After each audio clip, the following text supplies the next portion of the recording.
My Little Pony Friendship is Magic has been around for over 10 years now, and like all the big fandoms, fan-made alternate universes, aka AUs, have always been popular. I feel like My Little Pony has had some of the most popular ones though. For example, Out Equestria was like a big book series, and it was a My Little Pony AU. I've never read it though, but I've heard it's very good and it's very popular. But if you've been part of the fandom at all, or even if you've just like heard of the fandom, you've probably heard of some of the creepypasta fanfics or seen some kind of YouTube video about them, like Cupcakes, Rainbow Factory, or Little Miss Rarity, if you want to say that. When I got into the fandom when I was around 11 or 12, I was super into these kind of creepypastas. I would just watch different My Little Pony animations, and then pretty quickly you'd come across something like violent.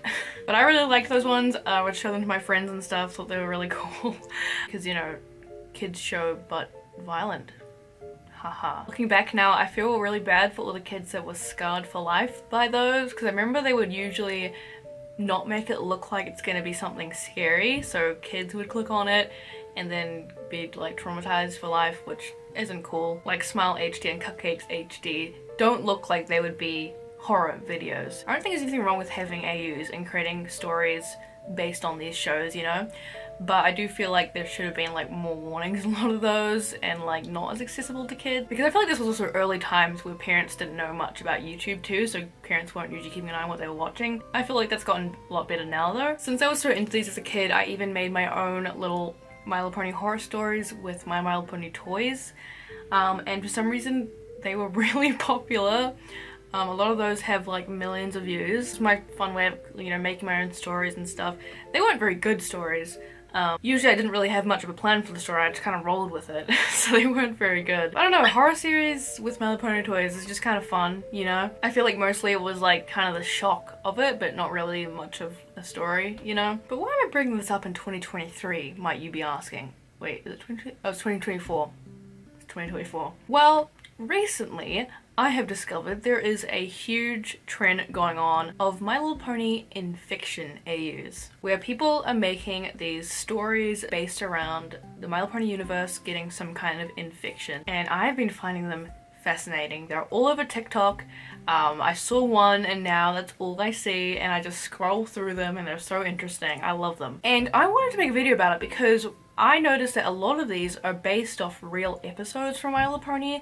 There's 2 episodes of My Little Pony that have these like kind of creepy stories to them that I want to talk about, because I don't know if everyone actually knows they're from these episodes. I mean, it is My Little Pony, so they always have happy endings, but I think it's really interesting to see people make their own stories based off this episode lore, just like making it obviously a lot more creepy. I want to talk about those and also show some of my favorite TikTok AUs that I've been seeing, because there is some incredible stuff on there. Like the artwork people make is insane. I've seen it on Twitter as well, different artwork of the like different AUs and stuff. It's so cool. And I feel like we haven't seen something like this get so big in the My Little Pony community in a while. The community is like still been thriving, you know, despite the show ending. But it's cool seeing a lot of people also come back to join in on this AU as well. It's very fun. It even inspired me to make some of my own in fiction art, mostly just kind of rough sketches, but it's been really fun drawing like, you know, messed up ponies. Now unfortunately I couldn't really figure out like how this trend started. I feel like it's probably always kind of been a thing. I mean, making AUs has always been a thing, but I feel like in fiction AUs are probably nothing super new. Like, I don't know if you guys remember The Cough was an old My Little Pony fanfiction. It's kind of reminded me of that, because that was actually a good fanfiction. Maybe some of the inspiration came from that. I'm not sure. I just feel like people started doing it, and then other people started doing different ones, and it all kind of just like spread. A lot of these stories are like slideshow stories where they use actual like stock images from the show and stuff. They just edit them a bit to make their own like stories, which I think is really cool. I didn't know that was a thing, but it's a cool way of doing it, you know. But as it's got more popular, people have been doing like full animations of it and using their own artwork, and it's been really cool seeing the different art styles and stuff. I've seen some where it's like a video game kind of style with the text underneath. I think that's really fun. So what I've seen, a lot of these AUs seem to be inspired by a real My Little Pony episode from season 7, episode 20, A Health of Information. This episode's probably like one of the scariest My Little Pony episodes. I know that sounds weird, it's a kid's show, so like it's, you know, watching it, it's probably not scary, right? But like, there are things in here, like when I was watching this episode for the first time, like, you know, whenever it came out, I was like, that's kind of like terrifying. And that's where I think a lot of these infection AUs are coming from. This episode begins with Sakura helping Fluttershy with collecting some crisscross moss from a lake surrounded by blue flowers with orange spots falling from a tree. Sakura falls into the lake and inhales the pollen from one of the flowers, which causes orange spots to appear on her body and her to feel unwell. We find out Sakura has caught swamp fever, which makes Pony sick and cough bubbles and eventually turns the pony into the tree.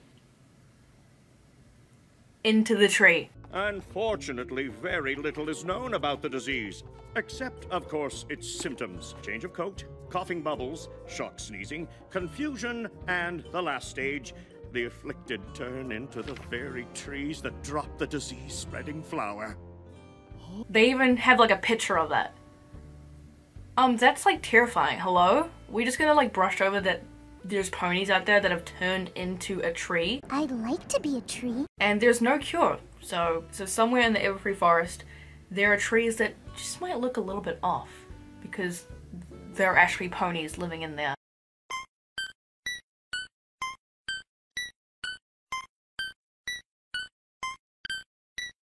Anyways, Fluttershy does find a diary from an ancient healer called Mage Meadowbrook, who is part of the Pillars of Equestria.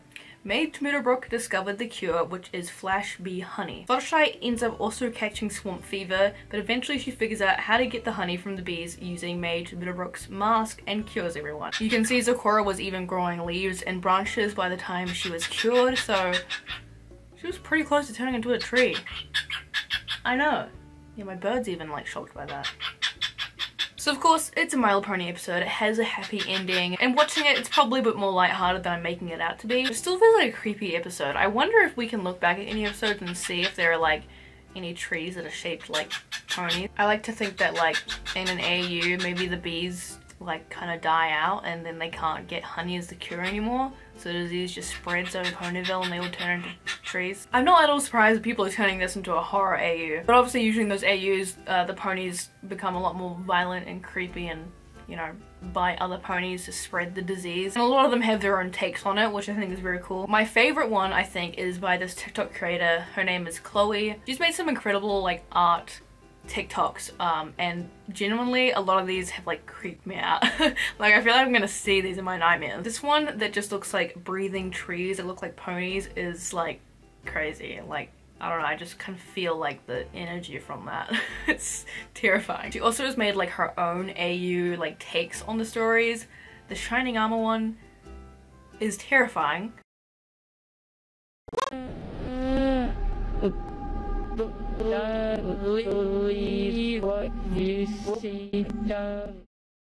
Shining Armor got infected and is kept locked away, but he's so far gone he can't form complete thoughts anymore, but he still has that parental instinct to protect Flurry Heart. So he's basically destroying himself. He has like a broken horn just to try to get to his daughter Flurry Heart. I highly recommend you check out her TikTok because the story isn't finished and she's still like actively posting things. So, and also I don't want to reveal too much because you should go and watch her videos. I will have the link in my description as well as any other like accounts that I show in this video. Another horror type episode was season 6 episode 15, 28 Pranks Later. In this episode, Rainbow Dash is constantly pranking her friends and she's going too far with the pranks and everyone is sick of them. They say that her pranks are lazy and they want her to stop pranking them. She takes that as, oh, my pranks aren't good enough, so I need to like, you know, outdo my pranks. Honestly, her pranks are kind of harmless. Like she makes a giant cake for Rarity, makes a sewing machine cake, like that's kind of cool. Although pranking Fluttershy, like that's just mean. So she plans a big prank on the whole town. She's going to help deliver Philly Scout cookies with the Phillies and sabotages the cookies to make it like joke cookies instead. So when a pony eats it, it turns their mouth rainbow. What she doesn't know is that everyone knows about the prank and they're actually going to prank her with her prank. They pretend that the cookies are making them sick and turning them into like cookie eating zombie ponies. The whole town pretends to be zombies chasing after her to get back at her. Even the freaking babies are zombies. And then at the end, you know, they're pranking her. She learns her lesson or whatever. I feel like they went a little too far. Like I know Rainbow Dash was kind of being annoying pranking everyone, but like She was just gonna turn their mouths rainbow. And to get her back, they pretended she like poisoned them. She thought she turned everyone into zombies, dude. She's like traumatized from that. So a lot of fans took that episode and turned it into an actual horror AU instead. What if Rainbow Dash actually did unintentionally turn everyone into pony eating zombies? And now she has to live with that guilt. I've seen a lot of AUs on this. I'm eating it up. They're so good. I really like this one by Anxiety Monster on TikTok. The way that it's designed, like journal entries, is really cool. I've seen a lot of people do that too. I really like it. And the designs of the infected ponies are like really creepy. And somehow Pinkie Pie isn't infected despite being the first one to eat a cookie. We don't know why yet. Again, I won't go into detail because they're still making episodes and you can go and check that out on their account. I'll have it in my description. It's really cool. There's so many different stories you can find on TikTok. They all have like different takes on it. It's very cool. The thing I also like about the My Little Pony fandom is like people tend to draw like the main six differently. Like people have different designs for the main six, but I think it's really cool. I love seeing that when people make the main six in their own like style or something, or you know, the colors are different and stuff. I feel like there's no other fandom that does it like that, you know? I feel like back in the day, the stories, like creepypastas, weren't really that creative. It was usually just like Pinkie Pie, but she's evil and turns her friends into cupcakes.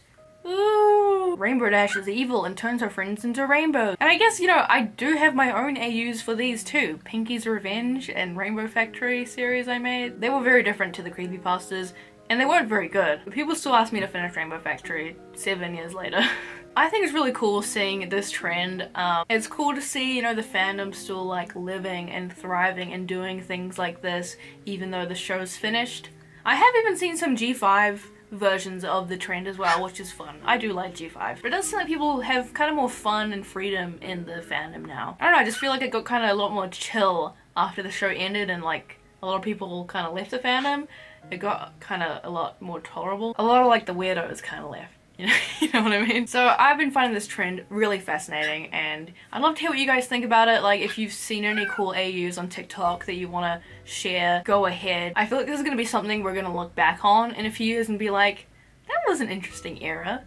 That'll be fun to make this video, you know, while we're still in this era. So yeah, thank you guys so much for watching this video. I'll see you in the next one. Bye!